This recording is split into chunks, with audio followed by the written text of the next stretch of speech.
the pain of discipline, then what do we have to experience? We have to experience the pain of regret. So we have to choose what we want to experience. Do we want to experience the pain of discipline by adhering to the instructions and the messages that are coming from the Gita, from Shastras, from Acharyas, or do we want to undergo the pain of regret? Just like if we are preparing for an exam and we don't do the right type of preparation during or before the preparation time, before the exam, then when we fail in the exam, we have to regret, which is also painful. So Acharyas and Shastras say that it is important for all of us to go through some sadhana, some discipline that helps us remember that we are not the doers. So now, how do we, what is the advantage of knowing that we are not the doers? What will happen when I know that I am not the doer? Can you all see any benefits of it? Because if I'm constantly thinking I'm not the doer, is it going to be advantageous to me, or is it going to make me that I am nothing or I have no significance? Do you all see advantages or disadvantage of thinking or implementing the fact that I am not the doer? What do you all think? Yes, Prabhu. Yes, that is a wonderful benefit of you are being detached. Because a person who becomes successful, who is working with the consciousness of not the doer and becomes successful, then what is his attitude as opposed to a person who's thinking, I'm the doer? If a person is thinking, I'm the doer and is successful, he will become proud and arrogant. Whereas the person who's thinking, I'm not the doer, he will think it's Krishna's mercy. Isn't it so? Now, if a person who's thinking, I'm the doer becomes a failure, he gets distressed, he gets depressed, he gets frustrated. Whereas the person who fails and who trusts that I'm not the doer, what does he think? He thinks this is the passing phase, this is the test for me, and there is more to come for me in my future endeavors. So as Prabhu rightly said, we will be detached, right? And then what other benefits do you all see? First thing is you're not impacted by the outcome because you're not the doer. But one important thing we have to remember is that we are not completely the doer, we are one of the doers. So that has significance because now if Draupadi being distrobed in the palace and Dushasana and Duryodhana did that activity, now can they claim that they are not the doers? Can Ashwatthama, who killed all the Upa-Pandavas, can he claim that he is not the doer? Can Louis Maggioni, who killed the healthcare CEO, can he claim that he is not the doer? So when do we apply this and how do we understand when we make wrong choices and perform wrong activities? How does this concept of we are not the doers come into play? Yes, we are only one factor among the 5 factors that are influencing or impacting the activity that we do. But that one component is also the key component. Based on your desires in your heart, based on what you want to achieve, if you want to do bad, yes, Krishna will facilitate the bad thing to be done. However, the one component that we are responsible for, we are going to seek the consequences of it. So we are not the doers does not mean we become irresponsible. Isn't it like if I'm not the doer, I feel like, oh, now I'm not responsible, I can just relax, but I can do whatever I want. That is not the mindset. We are not the doers does not make us irresponsible. We are not the doers only makes us think that we are one of the doers. So despite my hard work, despite my good choices, despite my endeavor, if things don't turn out the way I am expecting, then I don't beat myself up and I believe in the greater plan of Krishna. At the same time, yes, Lekpeta. Oh, detachment. Is that my father? Can you explain her? Okay, detachment. Do you know what attachment is? I know. I'm asking you. Do you know what attachment is? Okay, do you have toys at home? What games do you play and what toys do you use? Do you have a sibling too? You have a sibling? Oh, okay, you are her sister. Okay. So do you have toys that you love? It's very dear to you, very close to you? What is that toy?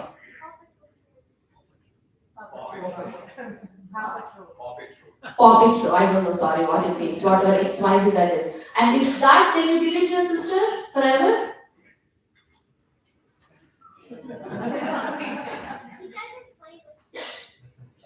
If she wants to play, let's say she wants to play, she says, I want to play, I want to start playing. Can you give it to her? You can give it to her? That means you're detached. That is exactly what detachment means. Detachment means letting go of things which you like the most also. You might like some things, but when that is not there in your life or that's not there for you and it's gone to somebody else, you don't worry about it. And that's called being detached. In simple terms, in terms of toys and games. Does that help, Beta? Does that help? What is your name?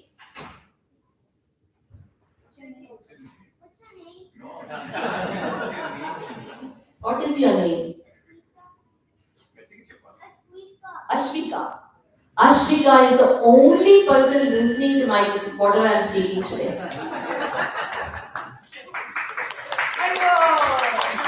And she asked very important question, detachment, right? And it's more of a theoretical word for all of us because you don't know practically what detachment is. We are attached to our name, our fame, our positions, and our relationships, whatever, even things at home, wherever we go somewhere, if we see something of beauty or some nice flower vase or nice flowers, we're thinking about how I can take it to my house and beautify my house, rather than thinking about how I can offer it in the service of the Lord. Right? So that is how much materially we're attached to things and making ourselves in the center of our life. So coming to the point where we are not the doers does not mean we are irresponsible. So since we are one of the contributing factors and Krishna is facilitating any of the desires that we have in our hearts. Krishna says in 13th chapter, Upadrashta Anumantacha. He says, I'm a facilitator and I'm a sanctioner of the desires that you have within your heart. He is the closest to us than any other person or entity in our lives because he's sitting in our heart and he's listening to the slightest whispers of our desires in our heart. You might desire something and you might forget it too. But Krishna has recorded all those. And then he is facilitating and sanctioning those desires. If they were good, he will sanction them. If they were bad, still he will sanction them. And facilitates and makes them happen. But since those originated from our desires, we have to seek the consequences and bear the consequences of those types of desires. So we are one of the factors of the things that happen in our life. Therefore, we have to be very careful in taking responsibility and choosing, making the right desires of our lives.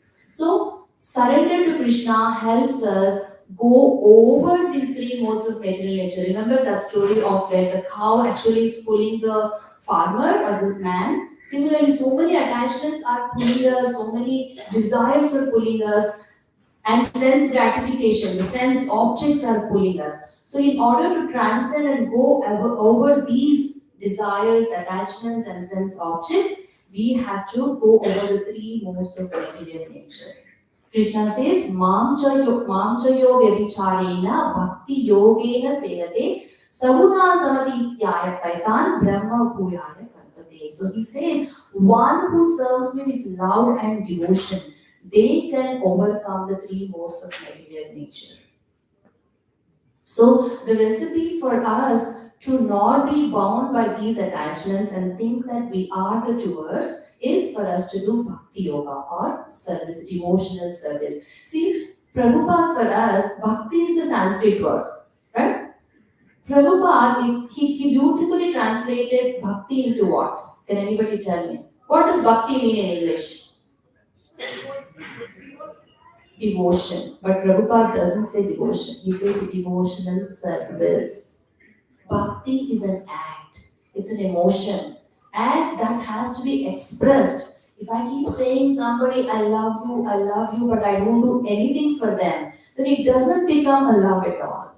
So when we say bhakti, Prabhupada, very intelligently for us, translated to devotional service. Nowhere Prabhupada says that devotion. He says devotional service because bhakti entails an activity. We have to do service to the Lord in a loving mood. And when we do that, what happens? We slowly transcend the three modes of material nature. And when we transcend the three modes of material nature, what happens? We understand that we are not the doers. And any activity that we do at that point, beyond three modes of matter, is akarmic. Akarmic meaning there is no karmic balance at all.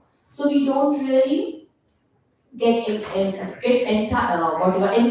in the results of those activities.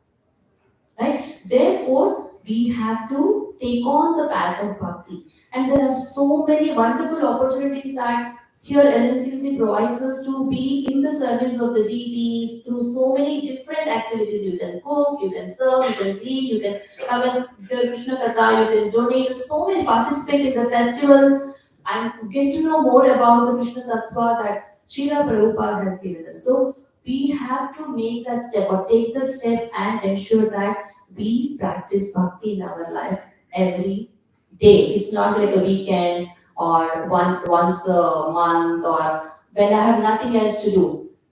Doesn't bhakti take the last priority in our lives? We think when I have nothing else to, or after I'm done with all the other things that I have prioritized, then I take on bhakti. So when is the right age do you all think that we can take on bhakti?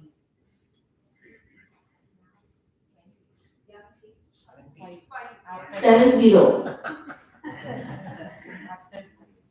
After 5, Mataji is saying that, and that was been exemplified by Dhruva and Prahalad Maharaj. Right? They both exemplified that bhakti has to be, it's not can, it has to be taken from 5. So as parents, it becomes our responsibility to ensure that we give the opportunities of bhakti to the children. It's not like we send them to a class, they sit in the class and we do our stuff. Right? And we don't know what is happening in the class.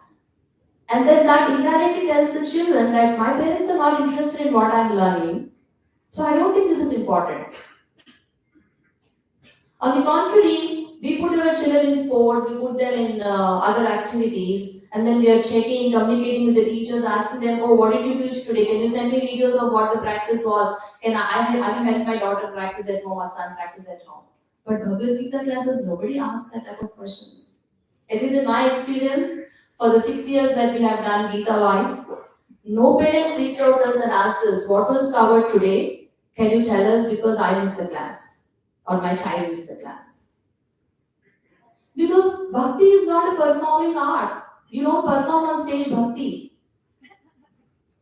Whereas dance, sports and all, you can exhibit on stage, you can get applause from audience. But remember, all of us have to remember that our audience should be Krishna and our acharyas. And when we make Krishna our audience and our acharyas our audience, then we will take bhakti seriously. As long as we are thinking that all the people, materialistic people who do not know the spiritual values are the audience, then we will prioritize those. And bhakti helps us to be best performers on the stage of life. With so many choices that we make. In the opulences of the Absolute, chapter 10 of Bhagavad Gita, that we are doing, which is the theme of Krishna is everywhere, the book that I'm going to talk in a few minutes. There's one verse where Krishna says, Ramaha Shastravratamaham. He says, among the wielders of weapons, I am Lord Rama.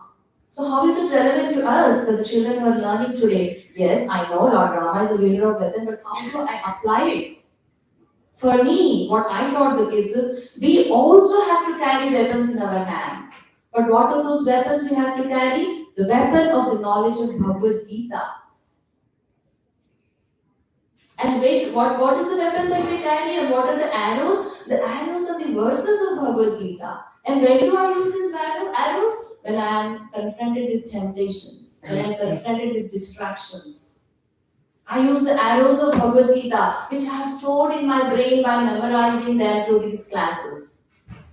By understanding the meaning of these classes, because Lord Ramachandra used his weapons for righteousness. to establish righteousness. Similarly, we use the knowledge of Bhagavad Gita for bringing righteousness into our life. Not that we're going to fight with somebody, but to bring righteousness into our life. Dharmo rakshati rakshitaha is the popular saying, Sanatan saying that if you are righteous, if we choose to lead a life of righteousness, then that righteousness will protect us at the time of danger. At the time when we're amidst temptations, amidst distractions, there are people around us who do not know the values of life, and you are in that situation and you don't know what to choose. Knowledge of Bhagavad Gita comes to protect you because you have chosen to make time to seek that knowledge. So that's how we become very conscious of the fact that I am not the doer. We are not the doers. Of course, I have my role in what, that is where duty comes into picture, because Krishna says you do your duty. Do your duty, and then I will facilitate through all the other means. But what should be the outcome of the duty that you are performing? Your duty doing doesn't mean it will be the result that you are expecting. And if we forcibly tell Krishna, no Krishna, I want the result of my duty to be the way I am expecting, Krishna says, Tadhastu. It is going to happen, but then that comes with a package that you get more and more entangled in this material world. You do good karma, you get good results. You do bad karma, you get bad results. And that keeps going on and on and on. So that's why we should be very careful that when we pray to Krishna, we are not even sure if our desires are the right ones. And because we have been asking Krishna so hardly, what if they come true and later I realize they were not the right ones for me? So the best prayer for Krishna should be, let my prayers be aligned with your plan for me, Krishna. Let me be that instrument in your hand. So for us to get this type of mindset, this type of consciousness, we have to seek knowledge. And that's what is explained in chapter 4 of Bhagavad Gita, transcendental knowledge. Krishna says this knowledge is imperishable, it has been everlasting, it has been eternal. And this knowledge is knowledge that I have given to Sun God millions of years ago. This is not the first time I am speaking to you, Arjuna. This has been spoken to Sun God millions of years ago. And Krishna remembers that because he is the Supreme Personality of Godhead. Arjuna forgot that and he doesn't know many lifetimes yet. Before that, after that, but Krishna has tried and he knows everything. And then in that he says, use this knowledge again, transcendental knowledge, not any knowledge. Now if you go on social media, cyberspace, there's so many gurus, so many sadhus, right? But how do we know who is the true guru, true sadhu, and what is absolute knowledge? Right? That knowledge that takes us closer to Krishna, that knowledge that helps us to live by the values, that knowledge that helps us make righteous choices. And that guru who preaches by acting, who is walking, talking, and preaching, who's tattva darshana, who has seen the truth, and who is always glorifying Lord Krishna. That is absolute knowledge. And that is the knowledge that Krishna is referring to in chapter 4 of Bhagavad Gita. Use this knowledge which is compared to fire. What does fire do? You all know what California fires are doing. We all know. They burn. They spread. Similarly, this knowledge, it burns away our sins. Krishna says in chapter 18 of Bhagavad Gita, what does he say? Sarva dharman parityajya mam ekam sharanam vraja aham tvam sarva papebhyo mokshayishyami ma suchata. So Krishna is saying, when you take on to this knowledge and perform devotional service, all our past sins are burned. Therefore, knowledge is compared to fire here. Gnanagni. That's what he says in 4th chapter. Another comparison metaphor that Krishna gives to knowledge is compared to boat. Gnani plava. He says boat. Why is Krishna using boat? Because this material world is compared to a ocean of misery. Why is it compared to ocean? Why not a river or a lake? The waves keep on. Because ocean is very difficult to conquer. Even the best swimmer cannot cross across an ocean. It's unlimited. Similarly, this material world is unlimited ocean of miseries. And Krishna says, for one who takes on to this knowledge is like the boat which delivers him or her from this ocean of miseries.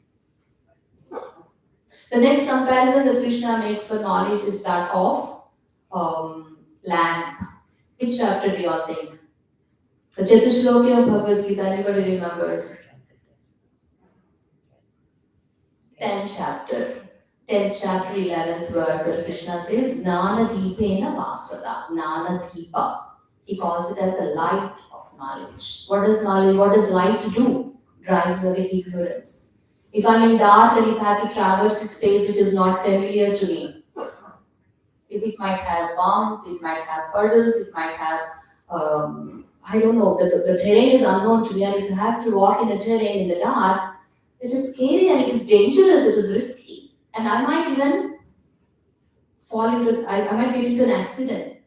But if I have a light, if I have a torch light, then I'm going to take every step carefully and ensure that I reach my destiny safely.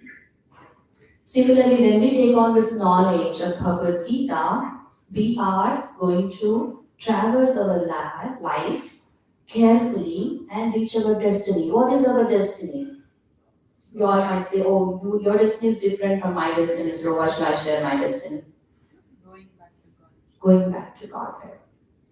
That is everyone's destiny. And that is a question that all of us to have. Why am I here? What is my purpose? Which Brahma had when he appeared in the lotus that came from the navel of Garbhoda Sai Vishnu.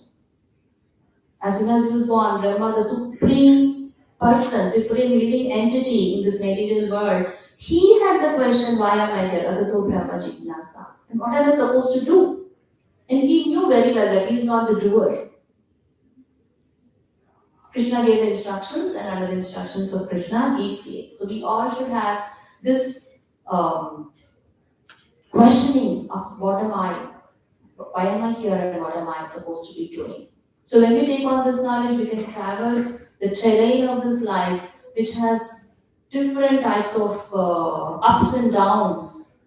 But because of knowledge, I'm able to make the right choices and reach my destiny carefully. And then finally, Krishna compares knowledge with a weapon. And what does a weapon do? Weapon again helps us fight the bad things that come in our life. Our tendencies, our distractions, our temptations. We need weapon for all those things. So this knowledge helps us get through all those situations in our life. So when we are convinced and when we live a life with the understanding that we are not the doers, first of all, the greatest benefit is we are detached from the results of our activities.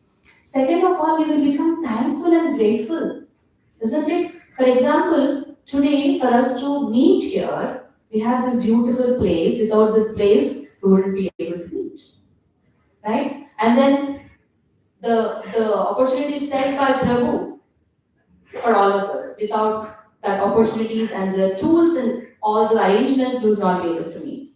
And if coming to individual perspective, if each one of you did not desire to come here, you would not be able to meet.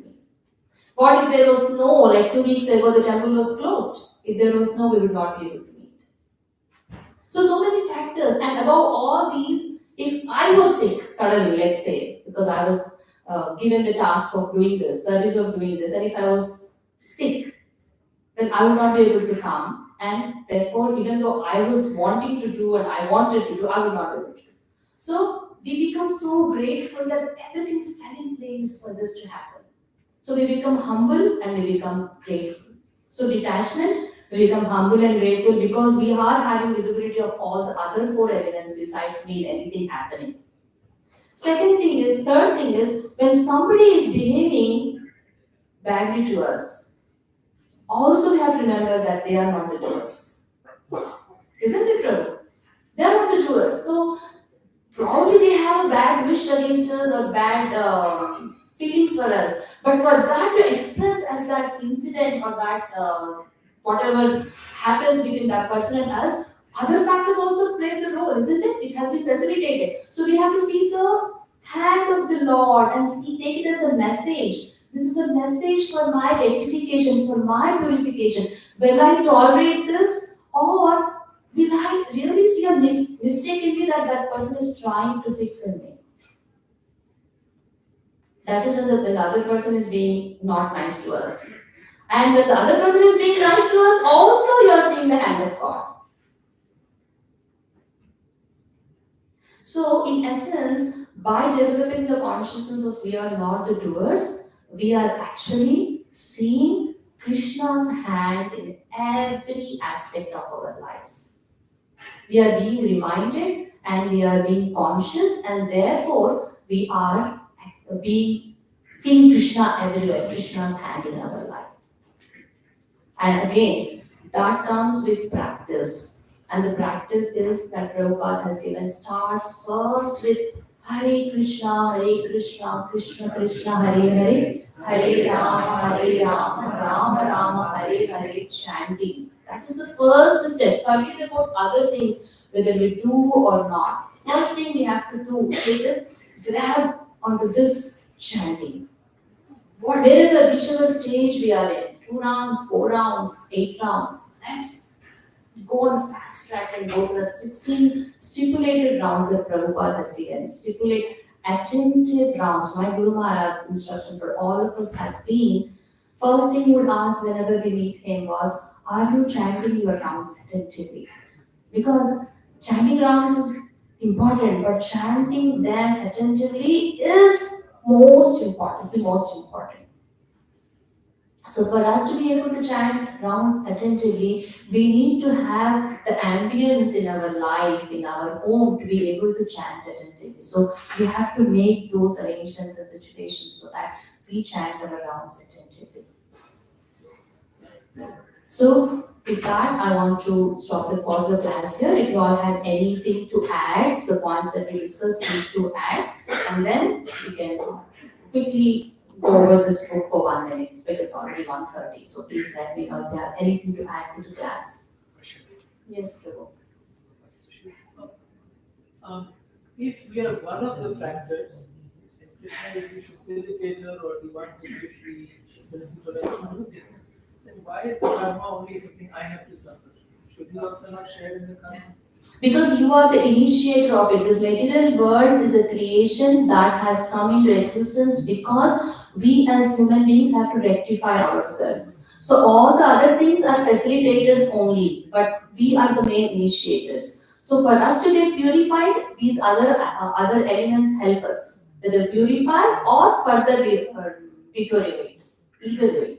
So it is us who have to be taking the consequences of the choices we make. Does that help, Prabhu? Yes. Yes. At the end you mentioned if somebody is doing bad, you may have something to learn. Why? Yeah, so it is like you just keep quiet and try to understand what to learn from it and don't give any action. That is what the conclusion is. So it varies from situation to situation, Prabhu. If the person is trying to hurt us, after all the logical reasoning, we have substantiated that we are not at fault, and we have also consulted with seniors or mentors, then the suggestion that is offered by acharyas is to keep away from that person. But most of the times, we also have mistakes in us, right? And the person is Somebody voluntarily comes and something bad to us. So the reason I asked the question is I want to go back to why Krishna did not tell Arjuna to give one. Because that is something different than what the general scenario where we contributed to the same thing. So your question is why Krishna told Arjuna to fight? I know the answer, but this is contradicting when you said at the end, if somebody is doing bad to you, and you try to understand if there is any level. And my question also adds that there is no mistake on one side, and the other guy is voluntarily doing that. Then we have to set our foot strong. Yes, we have to set our foot strong. But again, Acharyas, Shastras say that we have to forgive. We have to have the attitude of forgiving. So we have to try our best. But if it is getting overboard, and if you see that there is a requirement to do correction on that person, then of course we have to set our foot strong and do it in the righteous way, per the guidelines that we get from Acharyas and Shastra. Yes, we cannot become a footmat and let them step on us and let go of things. We have to be able, we have to be bold and strong enough to make the right choices at the right time. Like how Arjuna and Krishna tried to stop the war, but then at the end it was inevitable and therefore they had to wage the war and they came out successfully.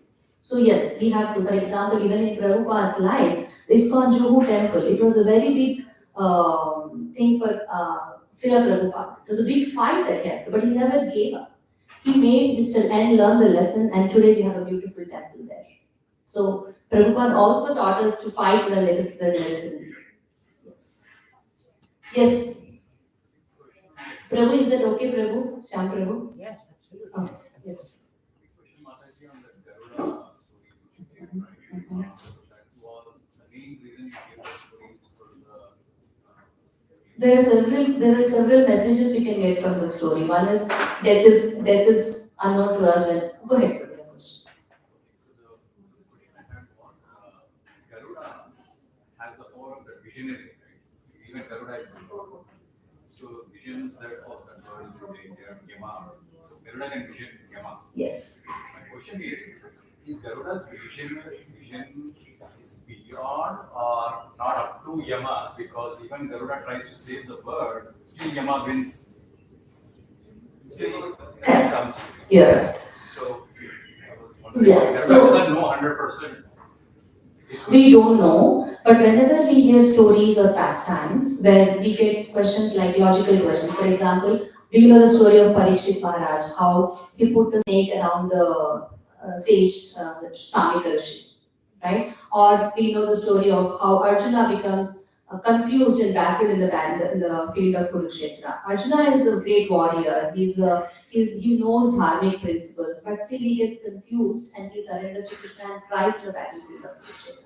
Similarly, Parikshit Maharaj is the son of Pandavas. He has seen Lord Krishna in the womb of his mother. He's a great Vaishnava. Still, he gets deluded and puts a snake around sage Shringi. So when we hear the passages like this, we have to see the first, whenever we get logical questions like how you're asking, right? It is, those questions are right, but we have to see what is in it for me to learn. Because all these stories are pastimes that Krishna is performing for us to learn something, right? So we have to see what is in it for me to learn, and then if we have got a message from the story, then it has served the purpose of the pastime. So in this case, Garuda might know, might not know, but the overall story has some message for us to learn. In that, they are becoming participants only. They are not really not knowledgeable or really foolish or really like how Arjuna became confused. It's not a real thing. It is a pastime for us human beings to learn from the stories. And as long as we learn, then we will see that the purpose of that pastime has been fulfilled, and then we will transcend over these questions where we will think, oh, why would Parikshit do that? He is such a knowledgeable person. If Parikshit did it, I can also do it. That means I am also not it wrong. Like that type of question. So it might directly not answer your question, Prabhu, but exact specifications of how much Garuda knew and all that, I am not sure. But for me, that story helps me understand that one thing is death is inevitable, it can happen anytime. And we as doers are thinking we are protecting somebody, we are saving somebody, we are being mean to somebody, we are being rude to somebody, I am doing this seva, that seva. But as long as we are thinking we are the doers, we will end up in frustration. But if we think confidently and in a surrendered mood that I am going to be an instrument in the hands of Krishna, then we will not be as disturbed and eventually actually experience true bliss. Because we always thought, I am an instrument in the hands of the Lord. So that should be our motive. Sorry, Prabhu, I don't know if I answered your question. Yeah, thank you. Alright, so yes, Martin. The actions, we are not the doers. External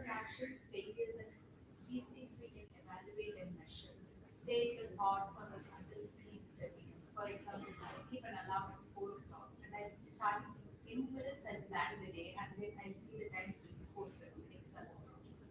So I'm the doer. How can I blame the other party? This is just happening internally. Somebody might think bad on other people. It's happening inside. Now I didn't think back. I just worry one of the things. And there are 4 more things. Like, isn't it unfair? Like, we ourselves, how do we understand that? So you're talking about not being able to wake up in the morning at a time that I put for myself. The subtle things which people cannot see. Huh. It's still an act, but it's a subtle act. It's not involving other people but my own life choices. So even there, you see, for us to be able to do sadhana, we have to first have the mercy of Guru and Krishna. So our prayers should be so strong that we pray to Krishna asking, Krishna, I really want to wake up in the morning but I'm unable to wake up. If you sincerely desire for it, then one day it will happen. Of course, it doesn't happen drastically. You sincerely desire for it and try for it, it will happen. But if we are not acting according to our desires and saying, I want to wake up in the morning but I sleep late, or I want to wake up in the morning but I eat late, right? So it should match with your other actions, right? Other actions also should match. And Krishna sees your other actions and your sincere prayers and accordingly facilitates that. So if we all are struggling on spiritual path, it is because deep inside our heart, our desires are not strong enough. We have prioritized something else. That is very clear. I mean, it is personal for all of us. We can question ourselves. If we are not able to do our sadhana well, it is simply because we are not deeply inside our heart desiring to do it. Sometimes we might be helpless. It still happens. And we have to keep struggling, Mataji. Krishna sees our struggles. Krishna sees how much we are trying. And one day he will definitely shower his mercy. We still keep trying. And you keep trying to the point where you know that I have done my best. Right? And that's why it's important that we have mentors in our life. Because according to me, my doing my best is different from actual doing my best. Isn't it? Because I will have confusions for myself. I will think, oh, I need 8 hours sleep. I slept at 10 a.m., 10 p.m., so I have to wake up at 6 p.m. I have decided 8 hours sleep is what is important for me. But Prabhupada slept for only 2-3 hours. It doesn't mean 2-3 hours is enough for me. But maybe that 8 hours that I'm scheduling for myself is not right. That's why we should have mentors in our life who knows about us, whom we can share our and disclose our situations so that they can guide us accordingly. And maybe your struggle is right, and then they will pray for you, you will pray for yourself, and one day you'll make the progress. But we have to keep trying. Thank you. Yes. So you mentioned about that we are not destroyers, and the root cause is desires. And you also mentioned about surrender. So you want to close in saying that if you surrender, those desires are income. Oh You yes. will get only right desires. That's so true. Yes. So my Prabhu is helping me conclude this session saying that our desires are the ones which are actually making us do the actions. Right? So if we surrender to Krishna, our desires get purified. Basically, they will become akarmic activities. And when we do akarmic activities, we never have the concept of we are the doers. We know clearly that Krishna is the doer and I'm only being the instrument in the hands of Krishna. So devotional service and surrender are very important. Thank you, brother. So I just want to take half a minute to tell about this book. This is a book that Gita Wise is the organization that we run teaching classes for kids and adults too. So in the last few years of teaching to kids, we realized that it's hard for kids to memorize the verses. So we came up with this strategy where we didn't add anything new. Prabhupada and Bhagavad Gita already has all the information that's needed. So the verses as it is from Bhagavad Gita, the translation is also as it is from Bhagavad Gita. But what we did was for every verse, which is opulences of the Absolute, where Krishna is describing his glories, his splendor in the 10th chapter of Bhagavad Gita, we added illustrations. So we are showing what those illustrations mean, because children do not know Sanskrit. They cannot understand even some of the words like splendor, some of the words they don't understand, like Uchai is the horse. So children don't know what Uchai is. Airavatam is the elephant. They don't know what it is. So we want to help them remember these verses through illustrations. That way they will have a mind map of what they are learning. So here also Krishna says, and the life of every living entity. So we are showing all living entities. In addition to that, at the end of each verse, we have listed some activities based on age group.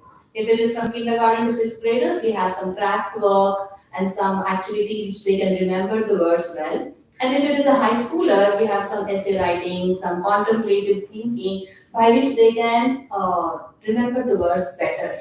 So this is the effort, humble effort that we put on top of what Prabhupada has already given us beautifully. Nothing that we have done adding more than what Prabhupada has given. But with our pictures and activities, will help the child to remember the words and retain the verse for a longer time. So we have 25 verses in this book. This is the academic year theme. Krishna is everywhere. 25 verses from chapter 7 and chapter 10. And we hope children will remember and see Krishna everywhere at the end of reading this. Because Krishna says, I'm the taste of water, I'm sunshine, I'm moonshine, I'm the ability in man, I'm the intelligence of the intelligent, I'm the strength of the strong. So when Krishna is saying this in so many places, it becomes very easy for children to remember or never forget Krishna. They're tasting water there because activities enforce them. Now go home and talk about whenever you're drinking, what do you drink? So the activities enforce them to remember Krishna more. That is our humble attempt. So if you think it's going to help you all, please let me know. I'll get copies for you today. I have only 2 copies, but I can get more copies.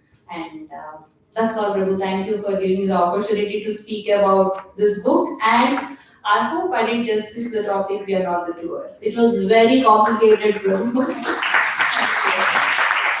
वाञ्छाकल्पतरुभ्यश्च कृपासिन्धुभ्येव च पतितानां पावनेभ्यो वैष्णवेभ्यो नमो नमः. हरे कृष्ण कृष्ण कृष्ण हरे हरे, हरे Ram Ram Ram Hare Hare.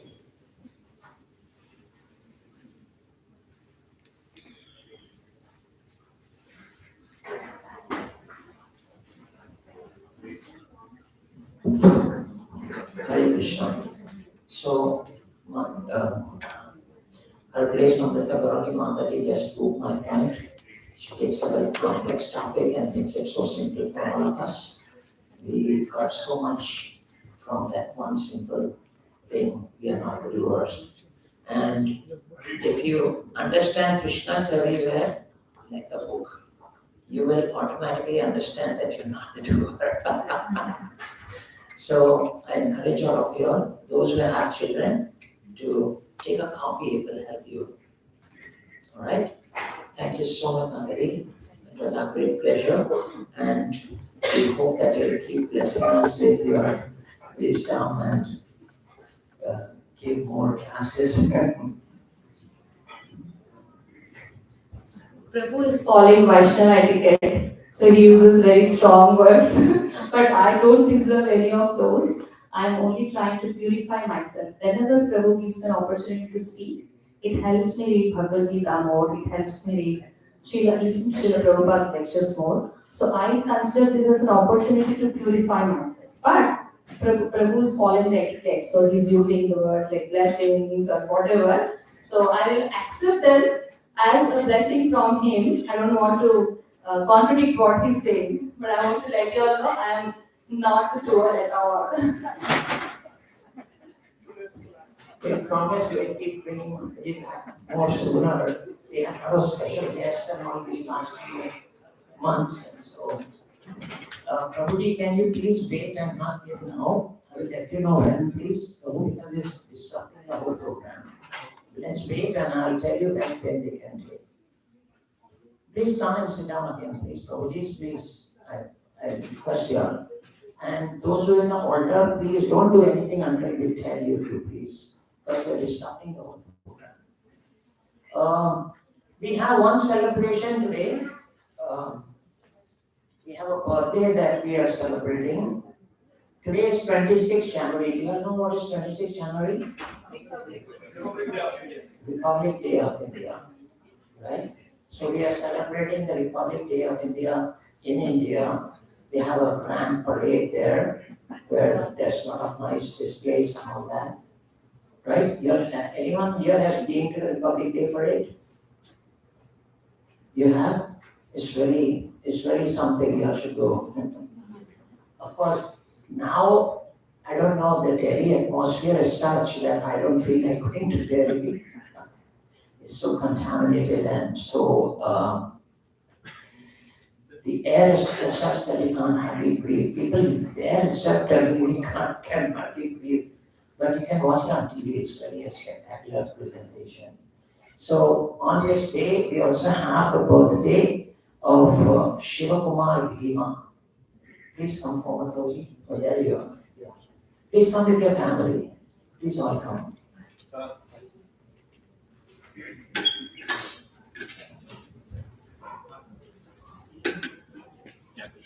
So Prabhuji has appeared on a very momentous day, the Republic Day of India. Congratulations to him. And so we're very happy to celebrate. He has chosen LNCC to celebrate his birthday here amongst all the Vaishnavas. So we're very grateful to you. And we request all the Vaishnavas to pray for you so that you may be strong in your Krishna consciousness, understand the Bhagavad Gita, and as already explained, understand that we are not the doers. That's very important for every one of us. So, can I, where's the cake here, please? Can I request everyone to please bless Shiva Kumar? Thank you, Prabhu. Bless Shiva Kumar by loudly chanting the Hare Krishna mantra 3 times, raising your hands high in the air. Okay? Hare Krishna, Krishna Krishna, Hare Hare, Hare Ram, Hare Ram, Hare Hare. Hare Krishna, Krishna Krishna, Hare Hare, Hare Ram, Ram, Hare Hare. Hare Krishna, Krishna Krishna, Hare Hare, Hare Ram, Ram, Hare Hare. So now we'll ask Shiva Kumar to cut the cake with his family. At this time we'll sing happy birthday to Shiva Kumar. Okay? Happy birthday to you. Happy birthday to you. Happy birthday, dear Shiva Kumar. Happy birthday to you. Hare Krishna, Krishna Krishna, Hare Hare, Hare Rama, Hare Rama, Rama Rama, Hare Hare.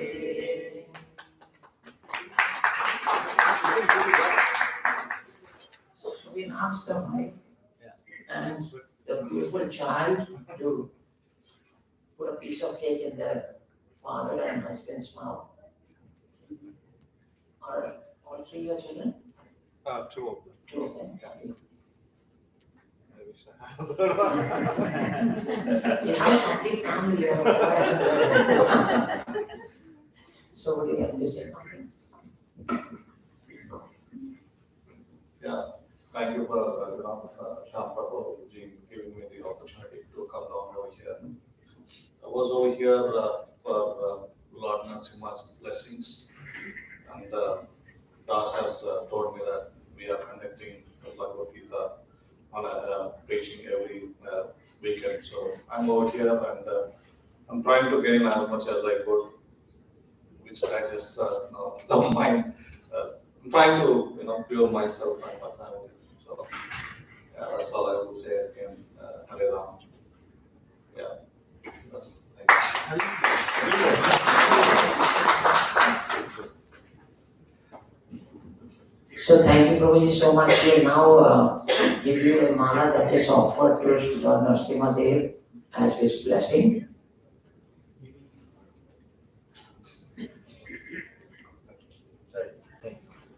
And give one more, give it to Prabhuji, and Prabhuji will put it on. Oh. Yeah, give it to Prabhuji, you can put it on your. Right. Thank you. Hare Krishna. You have for everyone, the whole family, child. Let's organize silence.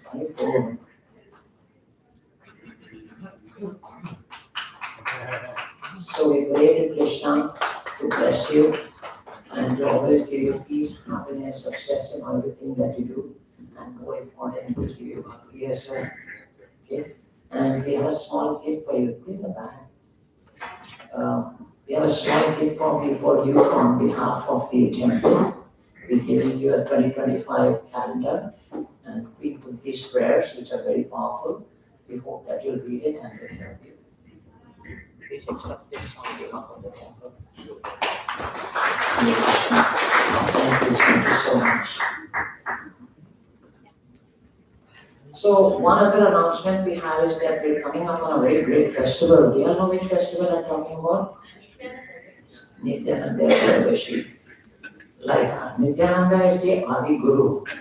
We basically, anything that we do, any progress we make, our spiritual masters, everyone are the blessings of Lord Nityananda. Without his blessings, one cannot practice any bhakti at all. So this is really a very great festival for us. I know we take a lot of importance to Gaur Purnima and Janmashtami, rightfully so because this is the personality of God. But we must treat Nityananda Tiradashi of the same power because until and unless we have Guru's blessing, we can't get Krishna. Guru Krishna Kripaya Pai Tirthavish. Until and unless we have Guru's Kripa, we cannot get Krishna. Right? And Krishna gives us the Guru. So Nityananda Tiradashi is, for us at least, it's the first festival. If you see the calendar here, it's the first festival. Then you have Gaur Purnima, then you have Anam Jayanti, then you have Krishna Jasmashtami, and then you have Radhashtami. So if we start off the year with Nityananda's blessings, then everything will go well. So that's why we consider this as a very important festival for us. And we celebrate it in a grand way. We have a very big Abhishek here, we have Pushpanjali, then we have nice Maharati, we have Prasadam, and we will have some performances like this as well. So it will be a very nice program that we will put together, and it's on 10th of February. It happens to be a Monday, but then you have to stretch yourself if you want Nityananda's blessings, right? Because otherwise, if you remain in your comfort zone, then that's all you're going to have is your comfort, you're not going to get anything else. So you have to come on Monday evening.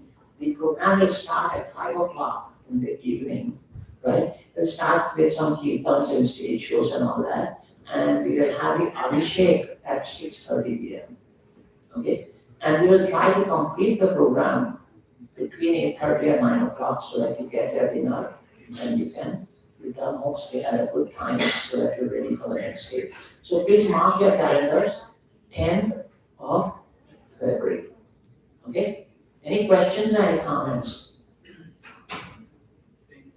Okay, so everyone is signed up for the program, right?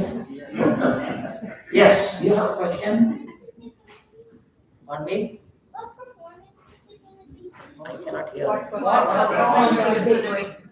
What? Performances. Oh, we're still working on it. Would you like to come and perform something? Some dance or something? We'll sign you up. We're still working on getting everything lined up. But we will, at least a week before, we will announce everything. Okay? And if you want to participate, please let me know. We'll make sure that you get time for it. Okay? He's always excited about the word performance. Excited about? The word performance. The performance. Oh, okay. That's good. That's really good. So yeah, we will definitely give you time to perform if you want to sign up. Okay, we have a lot of openings, a lot of opportunity. All right, anything else? Anyone has any other questions? No? Okay. Say what? Bring the prasadam out? Okay. Sit there with the prasadam out. I have one more thing to say is that, can you bring that We recently got a package of, which might be of interest to you, we just want to share with you. In our bhakti, we are always grateful to Srila Prabhupada. If it was not for Srila Prabhupada, any of us would not be here. So we got 2 machines here which have every single lecture, every single kirtan, and every single word of Prabhupada that was recorded. everything is there in this, like you can put it on in your house and it'll keep going and the lectures will be there all the time. His kirtans are there, his morning walk lectures are there. Everything that Prabhupada ever said that was recorded is in here, it's exhaustive. We have a small one and we have a big one. The big one comes with a what do you call that? A mic that you can plug in. So when you go for Harinam and all that, you can actually take that and when you speak into it, it becomes a speaker type and if you're doing kirtan, it comes out pretty loud. So this one comes with the mic and this one is without the mic. And so if you have ever wanted all of Prabhupada's lectures in one place, we have very few copies. They just sent us some 7 or 8 copies. And big ones are only 2 copies or 3 copies. 1 copy only. Only 1 copy. So only 1 copy. And then there are 7 or 8, only small ones. 7 small ones. Okay? So if anyone is interested, please see Vamsi Prabhu, but you can have all his lectures, kirtans, everything that Prabhupada ever said that was recorded. Not everything that he ever said, but it's there in these boxes. Okay? Thank you. So now we are ready to serve prasadam. Now you can take the blessings of Narasimhadev. They close the altars in another few minutes and then we will start serving prasadam. Thank you all so much. Hare Krishna. Hare Krishna.